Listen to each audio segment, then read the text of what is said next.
Assalamualaikum warahmatullahi wabarakatuh. Bertemu lagi dengan saya Mr. Eng Ing Eng. Di sini saya akan membongkar cara mudah mempelajari SPUBTEK. Di Jangkrik ada namanya SPUBTEK, yaitu yang kita pelajari sekarang. Satu, tujuan komunikasi, yang kedua struktur teksnya, dan yang ketiga ciri kebahasaan, dan yang keempat contoh SPUBTEK. Apa itu SPUBTEK? Sebelum dilanjut, silakan tekan tombol subscribe-nya dan tanda loncengnya gratis untuk membangun channel ini. SPUBTEK itu adalah laporan kejadian atau peristiwa lucu. Jadi SPUBTEK itu adalah laporan kejadian atau peristiwa lucu. Lalu untuk apa SPUBTEK? Nah, communicative purpose dari SPUBTEK itu adalah to retell an event with a humorous with twist. Atau tujuan komunikasinya yaitu untuk menceritakan kembali suatu kejadian dengan sentuhan lucu. Lalu struktur teksnya seperti apa?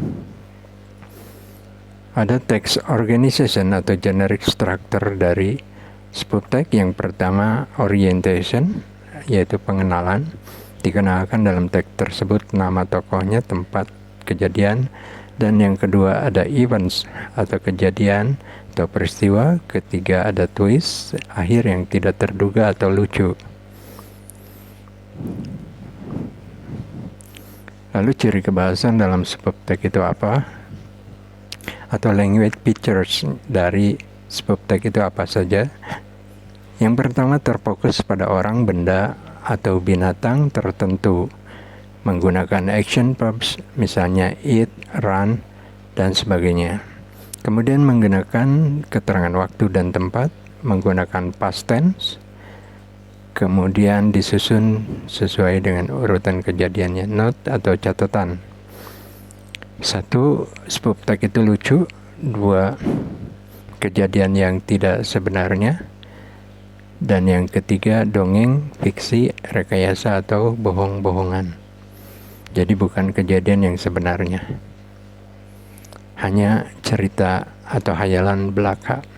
Namun ini menghibur karena lucu.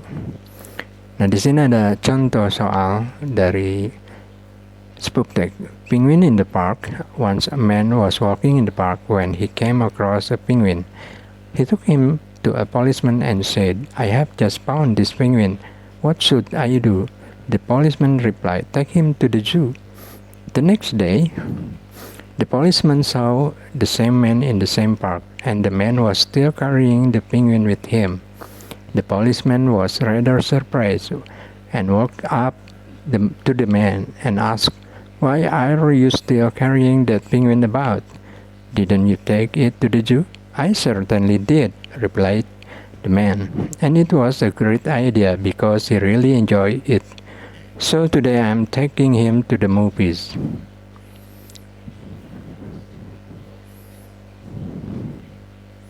Number 1. Why was the man still carrying the penguin the next day? Because A. He would take the penguin to the zoo again. B. He enjoyed bringing the penguin every day. C. He found that the penguin enjoyed the zoo. D. He misinterpreted to the police said. E. He found another penguin in the park. Number 2. The policeman replied, "Take him to the zoo." The indirect speech of the sentence above is the policeman asked the man. A. Take him to the zoo. B. Took him to the zoo. C. Taking him to the zoo. D. To take him to the zoo. E. Had taken him to the zoo. Number 3. And it was a great idea because he really enjoyed it. So today I am taking him to the movies. This part of the text is called A. Twist, B. Event, C. Coda, D. Orientation, E. Reorientation.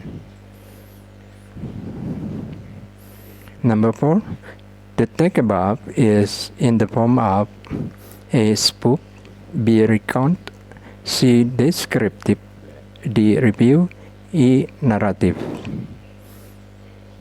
Itulah spoof text. Semoga dengan pembahasan tersebut bisa dipahami. Thanks for watching. Sekian dan terima kasih. Apabila ada hal-hal yang ingin ditanyakan, silakan tanyakan pada kolom komentar.